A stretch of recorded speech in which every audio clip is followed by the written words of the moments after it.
Pablo Martín Balustra, de la organización Hijos. Contanos sintéticamente, porque ya hemos hecho una pequeña presentación, que Hijos es el acrónimo para hijos e hijas por la identidad y la justicia contra el olvido y el silencio, que es una organización de derechos humanos de la Argentina y que ya tiene filiales en diversos puntos del país y que está conformada principalmente por hijos e hijas de desaparecidos durante la última dictadura militar, el genocidio acá en el país. Sí. Bueno, la organización Hijos nace en el año 95, en Semana Santa, pero primero hay que remontarse un poquito más atrás, contar un poco de dónde venimos. En mi caso, yo soy hijo de Pablo Alberto Balustra, delegado sindical de Obras Sanitarias, presidente del Cuerpo Delegado de Obras Sanitarias, militante de la Juventud Peronista, luego de la Juventud Trabajadora Peronista, se integra al partido Peronismo Auténtico y a partir de ahí comienza su militancia profunda por la vuelta de Perón, ¿sí? Y mejorar las condiciones de los trabajadores. Fundamentalmente se venía de años de dictaduras sobre dictaduras. Esto lo encuentra mi padre muy joven en los hechos del Cordobazo, y a partir de ahí, bueno, él se empieza a involucrar más con la militancia. Ya para el año 75 es detenido a la salida de su trabajo, es llevado al D2,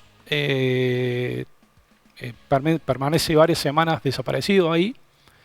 Y bueno, luego de las torturas es puesto a disposición del Poder Ejecutivo Nacional, trasladado a la cárcel, a la vieja cárcel de Barrio Güemes, luego trasladado... encausados. Claro, la cárcel de encausados.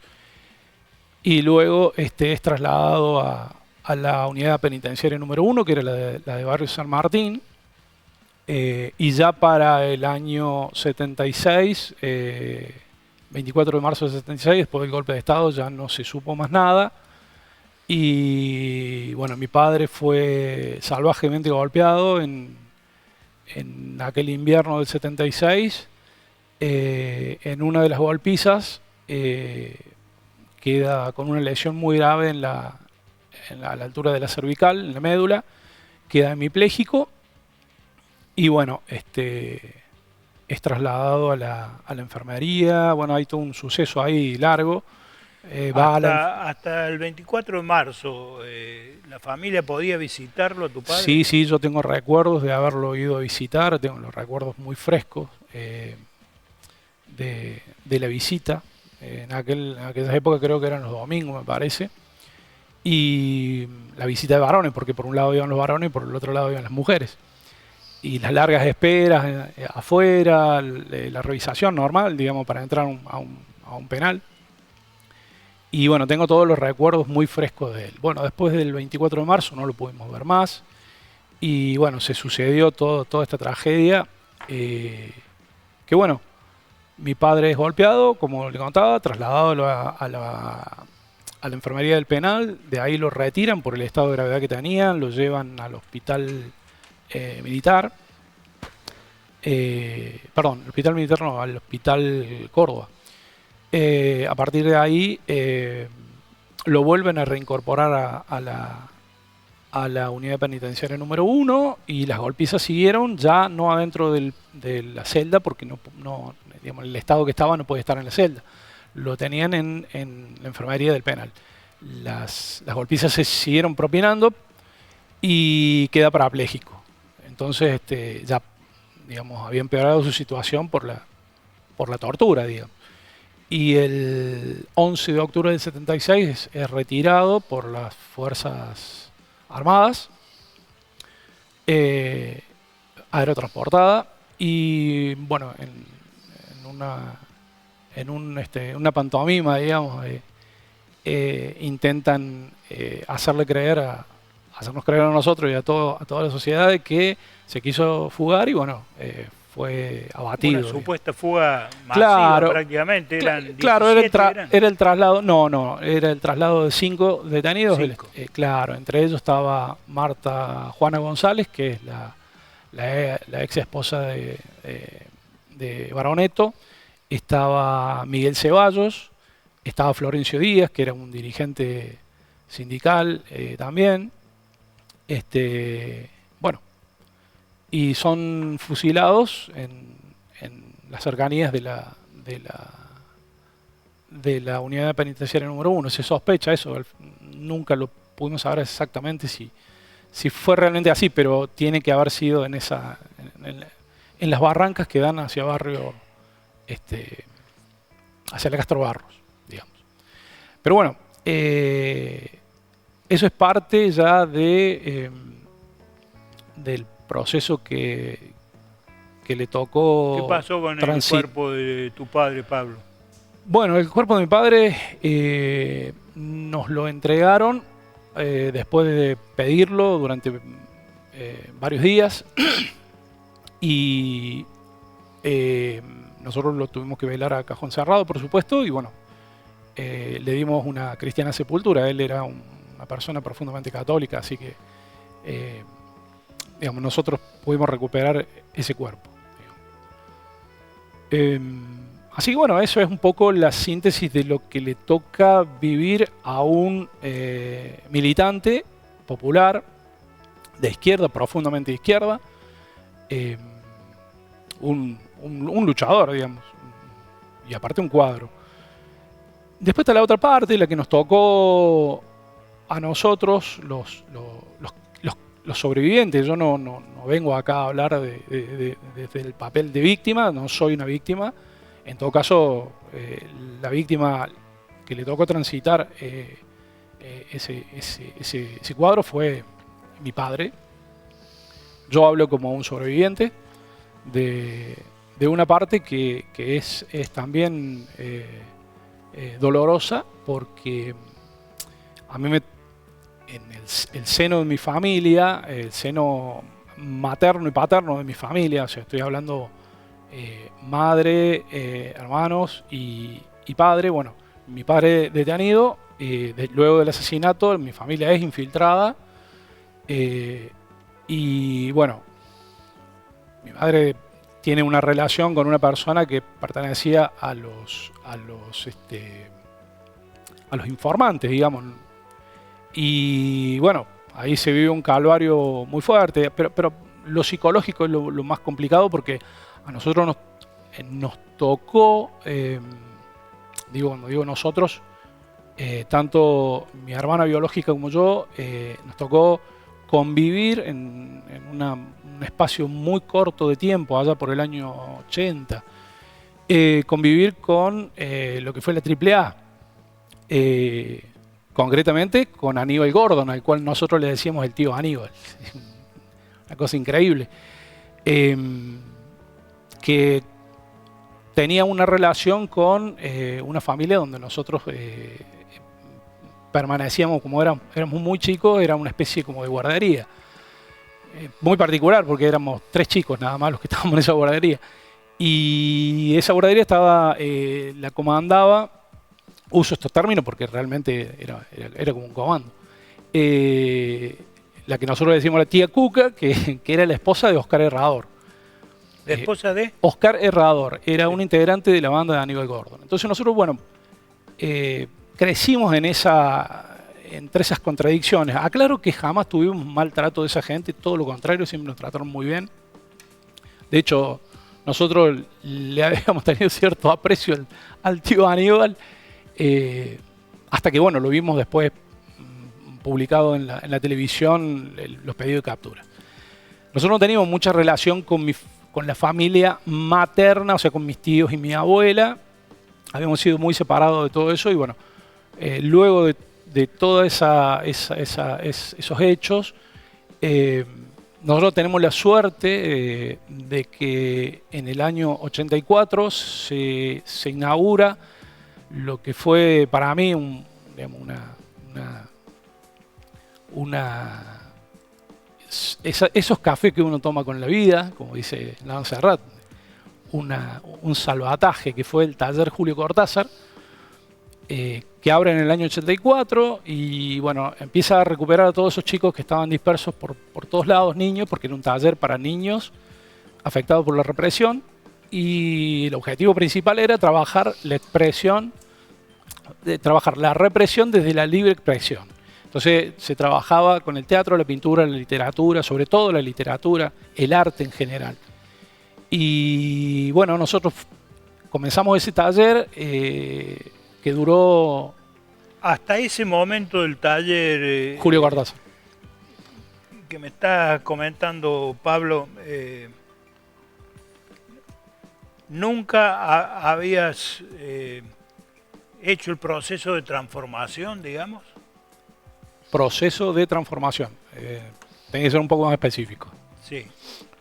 ¿Estabas conviviendo en un ámbito cuasi familiar de represores, de genocidas? Sí, correcto. De una mafia de delincuentes y asesinos sí, que de algún modo eran los representantes de quienes habían asesinado, fusilado a tu padre. Sí, pero aclaro que tanto Aníbal Gordon como su esposa, como su cuñada, que era la que comandaba la guardería, siempre tuvimos un excelente trato. Nunca...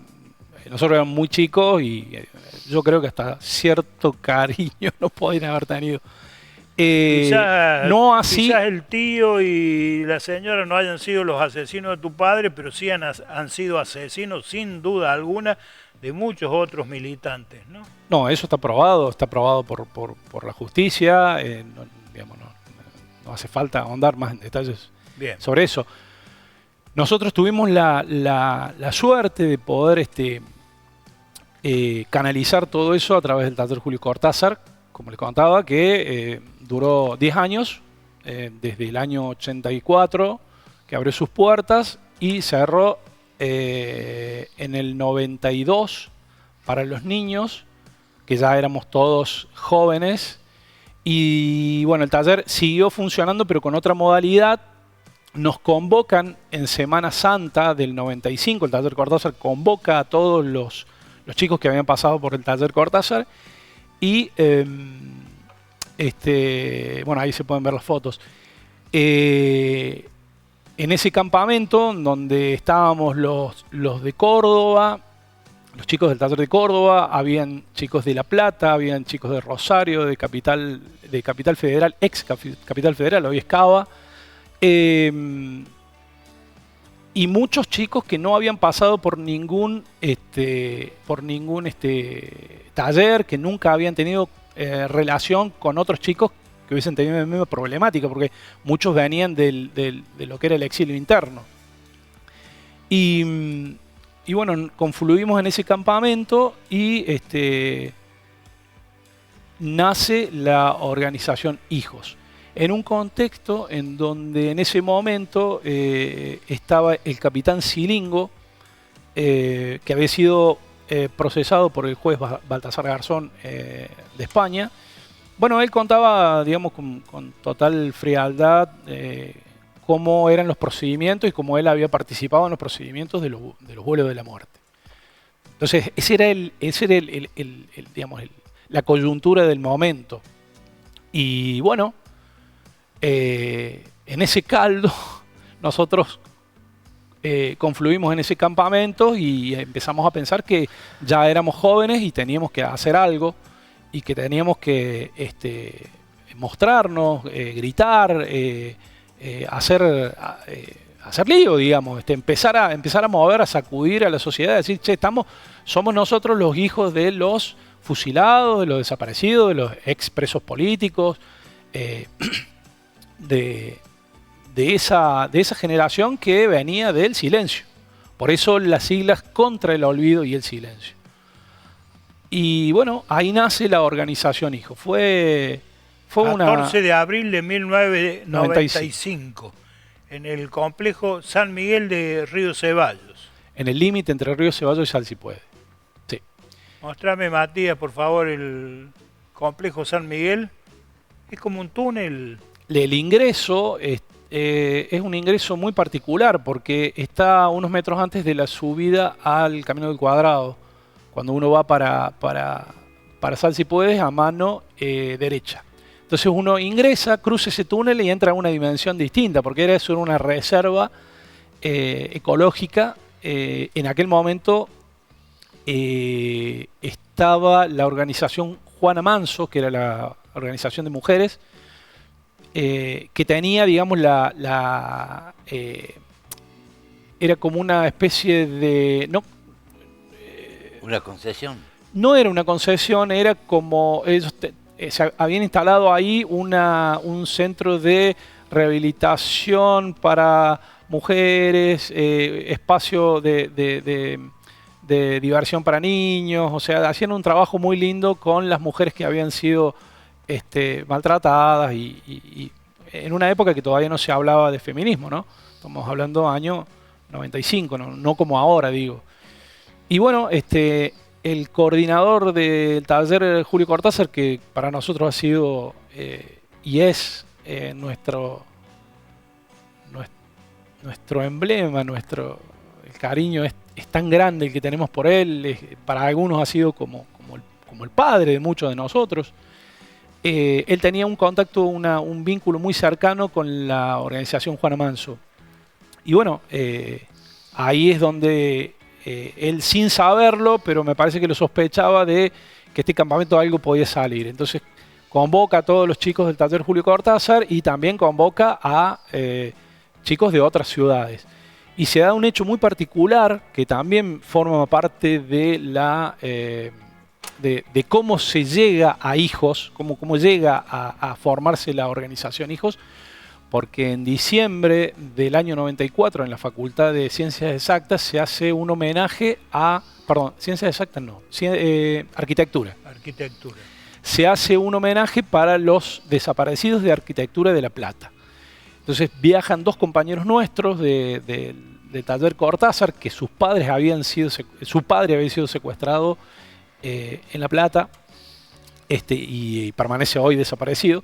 Entonces esos dos compañeros y amigos viajan a La Plata, ahí conocen a los hijos de los desaparecidos de la Facultad de Arquitectura y descubren que bueno, muchos de estos chicos, la mayoría, no habían tenido contacto con otros chicos que fueran hijos de desaparecidos, de fusilados, y estamos hablando del año 94.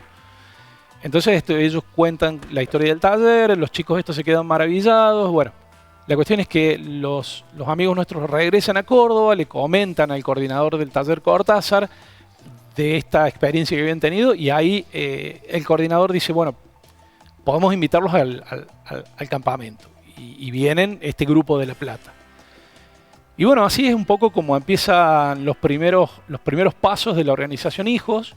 Nosotros en ese momento fueron 4 días en donde 2 días estuvimos tocando la guitarra, estuvimos jugando al fútbol, joda, bueno, lo que se puede ver ahora. Y ya el tercer día empezamos a mirarnos la cara. Muchos de los que ya veníamos con el bagaje de haber pasado por el taller Cortázar y haber trabajado toda nuestra experiencia con la represión. Entonces empezamos a mirarnos y a decir, bueno, mira, en esa foto está Martín Fresneda del lado derecho. El que está del lado derecho con el suéter gris, ese es Martín Fresneda, joven. Bueno, entonces empezamos a mirarnos las caras los que ya habíamos procesado un poco más la historia nuestra y a conversar esto de que teníamos que hacer algo. Y bueno, ahí surge que queríamos armar una red para estar en contacto entre las diferentes provincias y que íbamos a hacer, el trabajo que salió de ahí fue a armar 2 cartas, una dirigida al presidente de la Nación, que en aquel momento era Carlos Saúl Menem, que había otorgado el indulto a los genocidas y bueno, una carta dirigida a la sociedad. Fueron dos cartas que salieron disparadas en distintos para distintos ámbitos, ¿no? Uno gubernamental y el otro social. Y bueno, ahí empezamos a caminar. Hay algo que es muy lindo para reflexionar porque la organización Hijos toma una dimensión muy grande porque a nosotros no nos podían acusar de que no habíamos cuidado a nuestros padres. Entonces, empieza a tomar una dimensión tan grande la organización y bueno, empieza a crecer y empiezan a aparecer chicos. Claro, estaban ahí, lo único que se necesitaba era algo que los aglutinara. Hijos, más tarde o más temprano iban a ser, en Córdoba, en Rosario, en La Plata, era una cuestión de tiempo. ¿Todos eran menores de edad, adolescentes o había también hijos adultos? No. Porque desaparecidos... En mayoría éramos adultos ya, 20 años, 22. Sí, ya éramos adultos. Sí. Adolescentes había muy pocos. Adolescentes de 18. Pero no, ya teníamos 20, 22, algunos. Ya éramos adultos. Y bueno, eso un poco fue los comienzos de Hijos. Bueno, y a partir de ahí se arma, Pablo, una red nacional y comienza otra historia, porque también tuvieron muchos casos de persecuciones a integrantes de la agrupación Hijos, mucha estigmatización también, hubo una lucha por la justicia, por la reivindicación. Comienza otra historia que enseguida nos vas a contar, porque ahora vamos a recordar el inicio de Córdoba Diversa. Ana Laura Torres Vera. Mira, lo escuchaba atentamente a Pablo y pensaba que él por lo menos tiene una historia para contar. Nosotras tenemos un montón de desaparecidas y desaparecidos del colectivo LGTB en general, en la cual hoy ni siquiera son reconocidos como desaparecidos. Me parece excelente esto de que venga a hablar como sobreviviente y no como, como una víctima, porque en realidad quienes hemos padecido persecuciones, como en el caso de sus padres o nosotras, hemos sido víctimas, pero digo, hay muchos, yo conozco gente de Hijos, por ejemplo, que hacen leña del árbol caído, como quien dice, ¿no? Han podido utilizar ese espacio y se han puesto en el papel de víctima, a la cual, al menos yo particularmente, no acuerdo, porque nosotros, o sea, perfectamente podríamos haber salido a ser las pobres víctimas y nunca salimos a vendernos ni a manifestarnos como tal. O sea que por eso digo que me parece excelente que... Pablo, ¿podés contestarle a Ana Laura sobre el rol de víctimas de los integrantes de la agrupación Hijos? Sí, Hijos es un movimiento muy diverso. Hay gente que ha pasado por Hijos un tiempo y después ha tomado otros caminos de lucha. En el caso mío, por ejemplo, yo estuve en Hijos hasta el 97 y después yo me voy de la organización con algunas cuestiones que yo no estaba de acuerdo, pero siempre apoyé la organización desde afuera, ya no la militancia sistemática, sino siempre estar cerca para lo que necesiten mis compañeros. Y bueno, el movimiento LGTBIQ, yo celebro que se haya podido organizar porque verdaderamente sufrieron persecuciones, han sido perseguidos no solamente en la dictadura, en la democracia también han sido y son perseguidos. Y forman ese grupo, ese colectivo social que a muchos los incomoda, que muchos miran para otro lado, que les cuesta saludar a una persona que es de género trans y que también forman parte de la invisibilización en la famosa lista de los 30.000, porque vieron que se discute mucho el tema de que si son 30.000 o no son 30.000. Bueno, ahí probablemente no estén los y las compañeras del movimiento LGTBIQ, por diversas razones. Sin lugar a dudas que no están, porque no se las cuenta, no se las considera. Y reitero, al día de hoy son totalmente personas anónimas, prácticamente inexistentes. Por eso reitero, por lo menos ellos tienen una historia para contar, a gran diferencia nuestra, ¿no? Pablo, ustedes como militantes de la organización Hijos también hubo casos donde sufrieron persecuciones y ataques. Sí, sí. A mediados de los 90 comenzaron algún tipo de amenazas, en casos muy puntuales.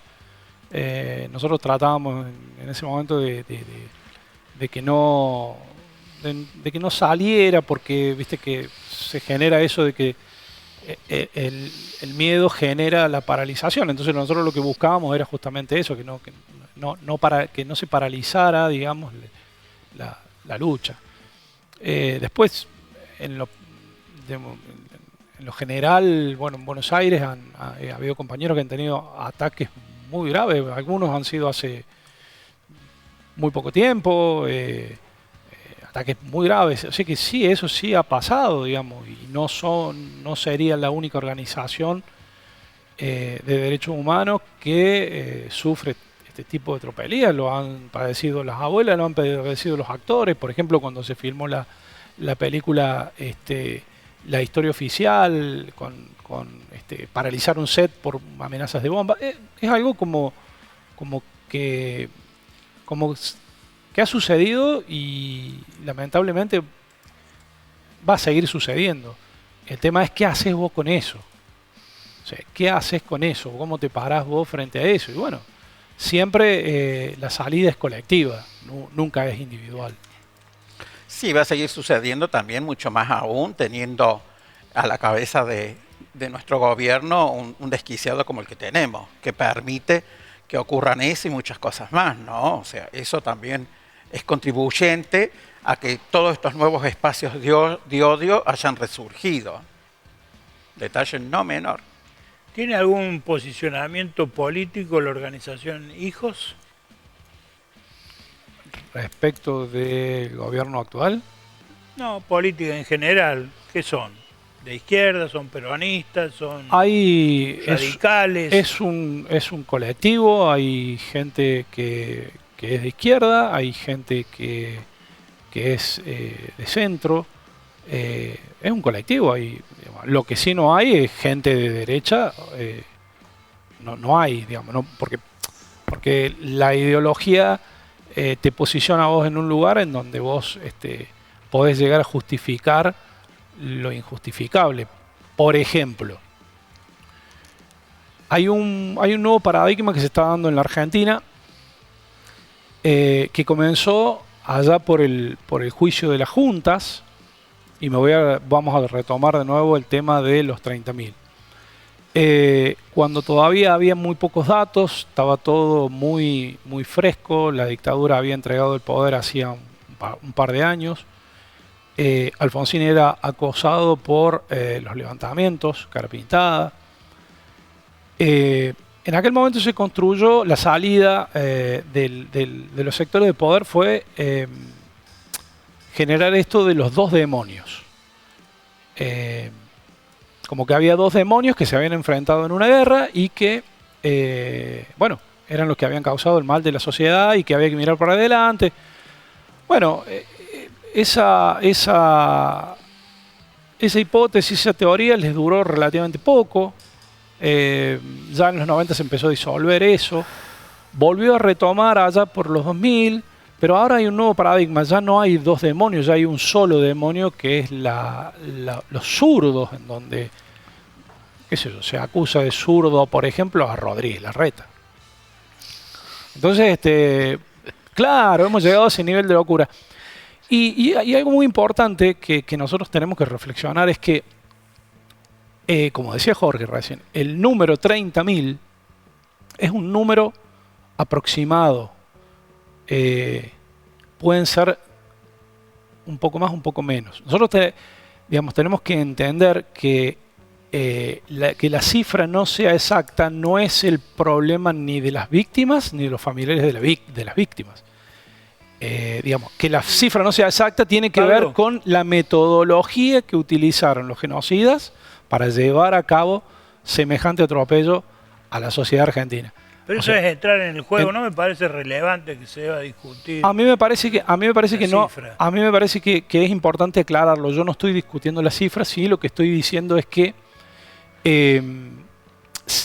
no tengo ningún problema en dar la batalla política o la mal llamada batalla cultural. ¿Qué edad tenés vos, Pablo? ¿Cómo? ¿Qué edad tenés? 52. ¿Tenés hijos? Sí. ¿Estas historias se las has transmitido a tus hijos? Sí, digamos, a los más grandes, y los más chicos, bueno, todavía son chicos y bueno, van recién haciendo sus primeros pasos. Pero no quiero desviarme del tema, porque hoy se discute el número, no podemos mirar para otro lado. Sí, se está discutiendo el número, y eso tiene una doble perversión. La primera es que si nosotros supiéramos el número exacto, tendríamos los cuerpos. No los tenemos. No los tenemos. Entonces hay un nivel de perversión enorme en eso. Y lo segundo tiene que ver con la metodología que usaron los genocidas para llevar a cabo el genocidio. Secuestrando, torturando, empujando gente de los aviones. Entonces hay un conjunto de personas desaparecidas que están identificadas, hay números, y después probablemente en esa cifra, me estoy remontando cuando fue el juicio de las juntas. En esas cifras todavía no estaba los colectivos LGTBIQ, porque todavía no se hablaba de eso. Entonces probablemente sean un poco más, no lo sabemos, pero la discusión no es si uno más, uno menos. O sea, el nivel de perversión que tiene entrar a discutir la cifra tiene que ver con eso. Hay un truco ahí, a mí me parece que hay un truco que tiene, el truco o la trampa está en que si yo discuto la cifra puedo discutir todo, y si discuto todo puedo discutir si el genocidio sucedió o no. Y bueno, eso es una discusión que ya está saldada. Me permito, con la disculpa del caso, interrumpirte, Pablo, porque ahí me parece que hay un tema fundamental. Yo he vivido en los medios intensamente. Y desde la democracia, especialmente desde la democracia, porque bueno, estuve cesanteado por subversivo, perseguido y escondido, en fin, otra historia personal. Pero desde la democracia en adelante, en los medios de comunicación jamás se discutió sobre la década del 70. ¿Tá? No se les enseñaba a los chicos en las escuelas, ni en la primaria, ni en la secundaria y tampoco en la universidad. O sea, se desarrolló toda una nueva generación ignorando absolutamente lo que había pasado. Entonces eso daba caldo de cultivo para que cualquier cosa pudiera funcionar, incluido los famosos ataques a los que llamaban los curros de los derechos humanos, inclusive a los números de... ¿Pero por qué? Porque de alguna manera los organismos de derechos humanos sostuvieron a rajatabla la teoría de los dos demonios que impedían que en los medios de comunicación se debatiera sobre la década del 70. ¿Tá? Sí. Es decir, yo me he ocupado personalmente a mis hijas y ahora a mis nietos de explicarles a mi modo todo lo que fue la década del 70. Sin embargo, eso no existió en los medios de comunicación. Yo no he visto en décadas de democracia, en la última democracia, que en la televisión, en los medios de comunicación, se debatiera abiertamente y libremente sobre lo sucedido en esa década de violencia. Y mucha responsabilidad le atribuyo yo en lo personal, y esta es una crítica, o autocrítica en todo caso, a la famosa teoría de los dos demonios, que debatir eso era abrir una puertita a esa teoría, cosa que de ninguna manera coincido, ¿no? Yo digamos, a ver, sí es verdad de que en los medios masivos de comunicación no se ha hablado, o se habla muy de vez en cuando, hay algunos portales que cada tanto te ponen algunos ataques. Ahora. Claro, por supuesto. Pero lo que pasa es que para charlar de esto, uno tiene que remontar, no podemos hablar de los 70 como si hubiese sido los 70 algo que nació de un repollo. Nosotros lo tenemos que remontar quizás al siglo XIX, por ejemplo. Sí, claro, porque en esta batalla política que se está dando hoy en el país y a nivel mundial, tenemos expresidentes que hablan de 60 años de peronismo, por ejemplo, y ahí sí coincido con usted cuando, digamos, la cuestión de no tener una formación de la historia, mucha gente cree que hubo 60 años de peronismo. Hablar de actualmente una gestión que quiere volver al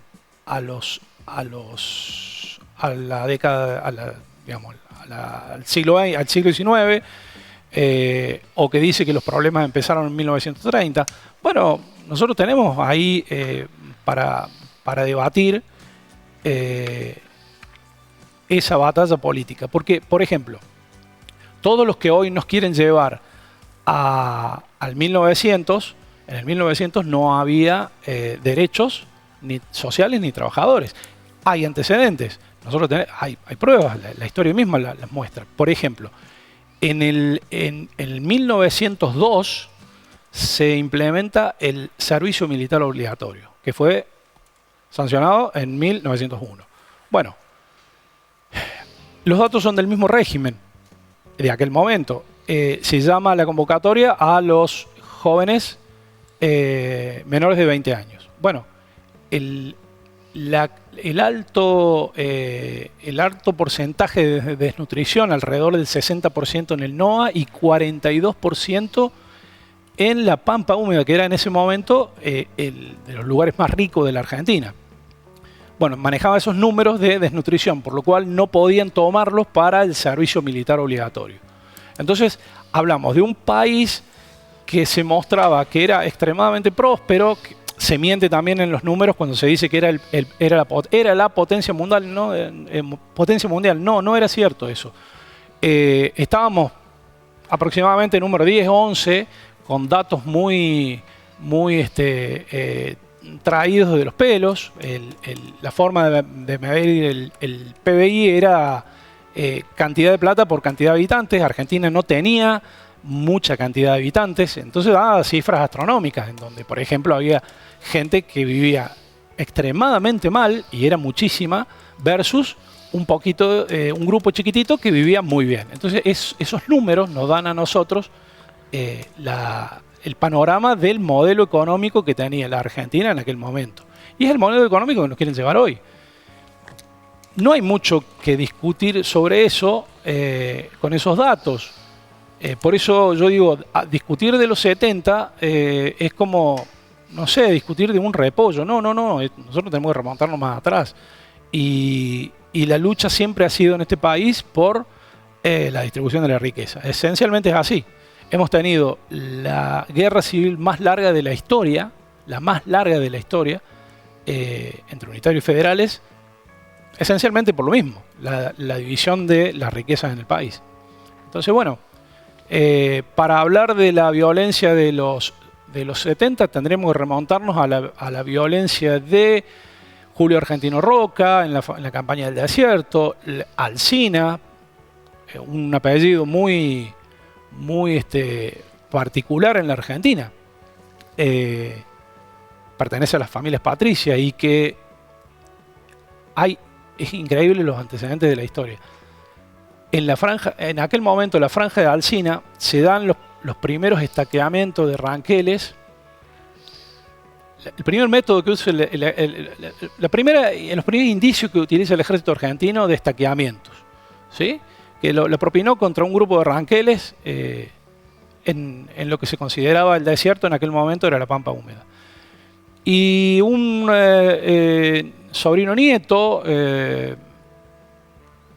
50 años después, un sobrino nieto 100 años después,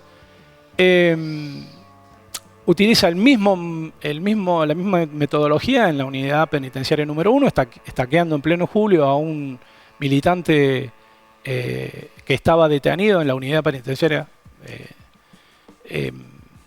bajo las órdenes de la dictadura militar, y ese militante es estaqueado en pleno julio y asesinado.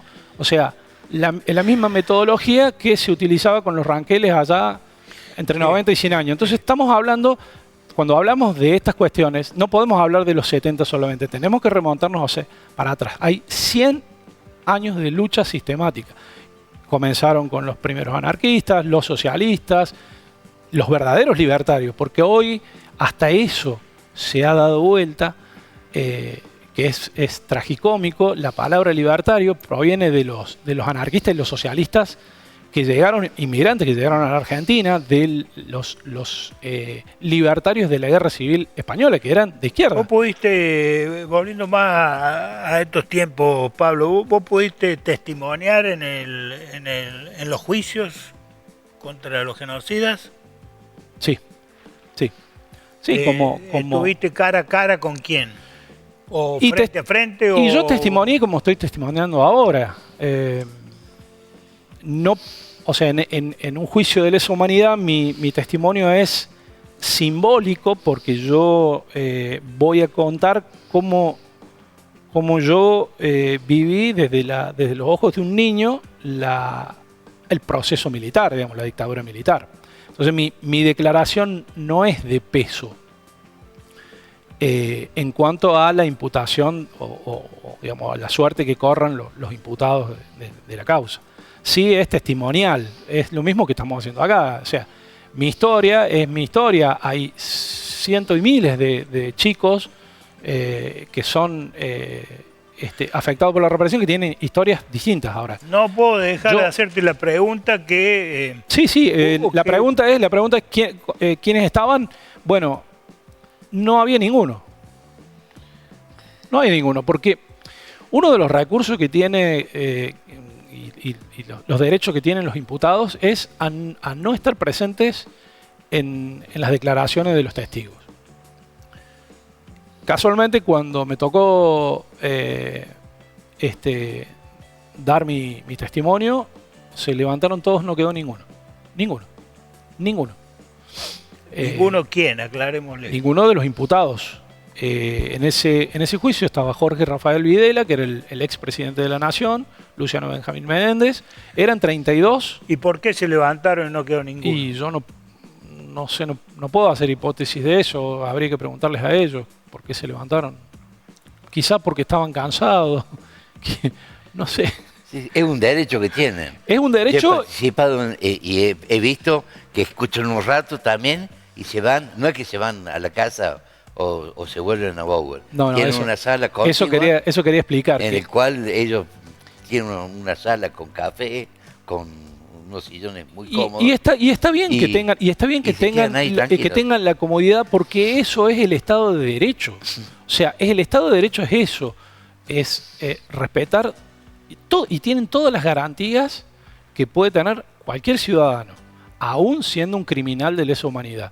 Pero tienen todos los derechos y las garantías. Y en mi caso, cuando yo declaré, no, como dice Jorge, no estaba ninguno en la sala, pero sí se habían retirado a una sala contigua que está custodiada por el personal del servicio penitenciario, porque algunos estaban detenidos y otros no estaban detenidos. Otros habían llegado al... Dentro de las críticas que la derecha les ha hecho permanentemente a los organismos de derechos humanos, hay una que es casi emblemática, Pablo, que es calificar como curro a los derechos humanos.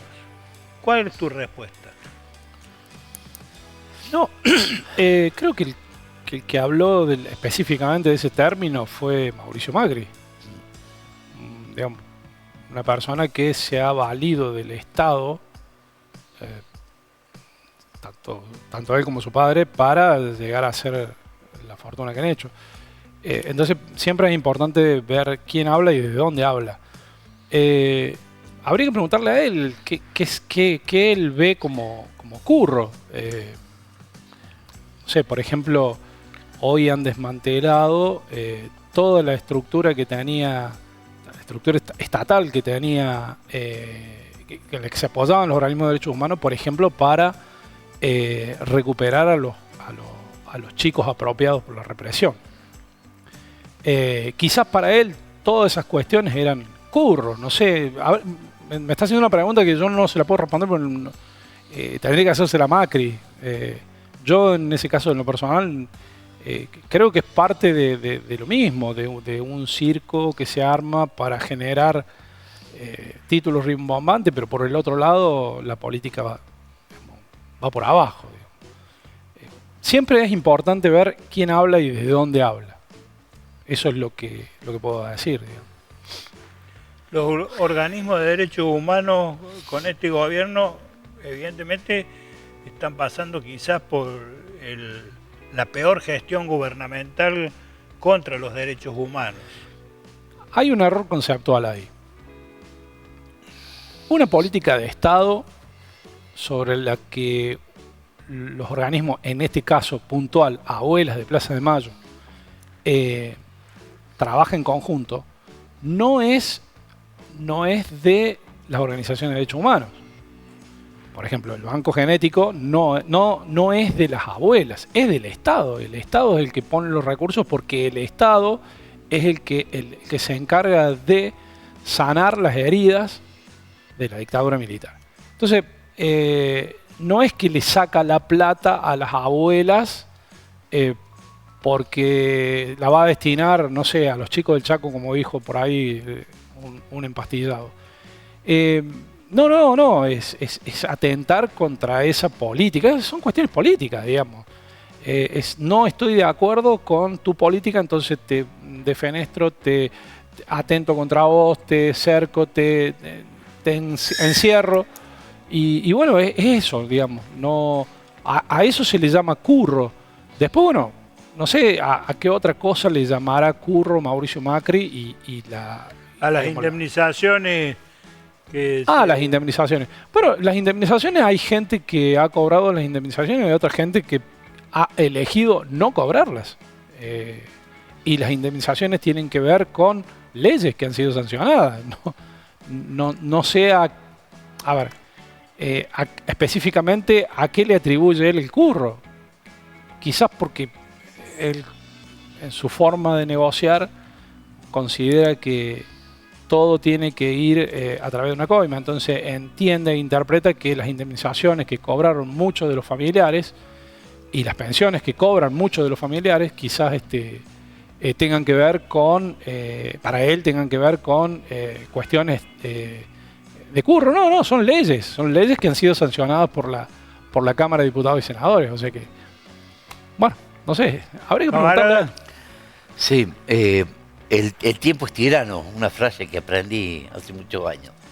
El programa es finito y antes de hacerte una pregunta, me gustaría que nos dediques un minuto para que nos cuentes cómo van a ser los 30 años de hijos que se conmemoran, se celebran, se festejan este próximo domingo, el 13 de abril, en un lugar de la Sierra de Córdoba, que vos nos vas a explicar.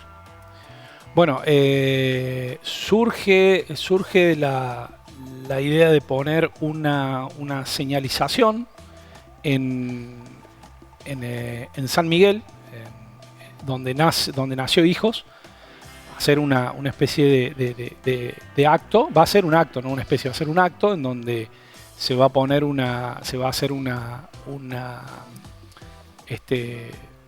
escultura que la está terminando un gran artista de las sierras.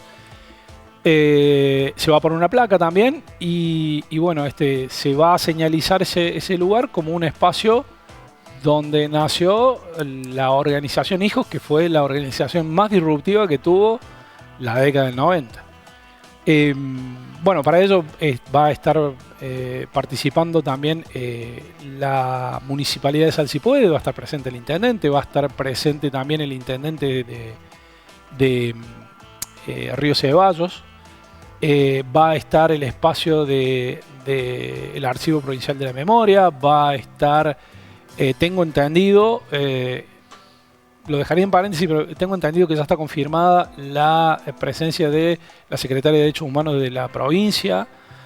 Bueno, es un conjunto de actores políticos que van a estar presentes ahí y por supuesto van a estar todos los actuales hijos y los que hemos pasado por la organización Hijos, que nos hemos congregados digamos, en un grupo grande. Hoy en el grupo son 400 y pico. Y bueno, después del acto que se va a hacer y la señalización, bueno, vamos a ir a celebrar la vida como nos enseñaron nuestros parientes, nuestros padres, nuestros hermanos, con alegría, hacer un brindis, comer algo y bueno, dejar ahí señalizado que en ese lugar nació la organización Hijos. Sí. ¿Podemos precisar el lugar donde es? ¿Es camino por la E53? Eso es, San Miguel está ubicado en la ruta E53, pasando Río Ceballos, a mano derecha, 100 metros antes de la rotonda de Sal Si Puedes, que es la que va para el Camino del Cuadrado. A mano, o sea, 100 metros antes de llegar, a mano izquierda, perdón, a mano derecha, se ingresa por un camino que es angosto, entran justo dos autos, uno de ida, uno de vuelta, y desemboca a un túnel, que es un túnel que tiene toda una historia muy particular. Se cuenta ahí la historia que era un túnel que se construyó de una empresa minera que estaba en la zona hace 100 años atrás. Bueno, ese túnel está armado de ladrillo, tiene unos 80 metros más o menos de largo, o 60 por ahí. Y una vez que traspones ese túnel, entras a lo que es el complejo San Miguel. Ahí es donde se hizo el campamento del año 95. Así que bueno, esto es un poco la... ¿Y el acto se va a hacer pasando el túnel? No, el acto se va a hacer antes del túnel. Antes del túnel. Así que bueno, están invitados todos. Va a estar la presencia de muchísimos hijos y ex hijos. Así que bueno, la Municipalidad de Sal Si Puede es la que ha puesto mucho ahí a través de Gabriela, compañera.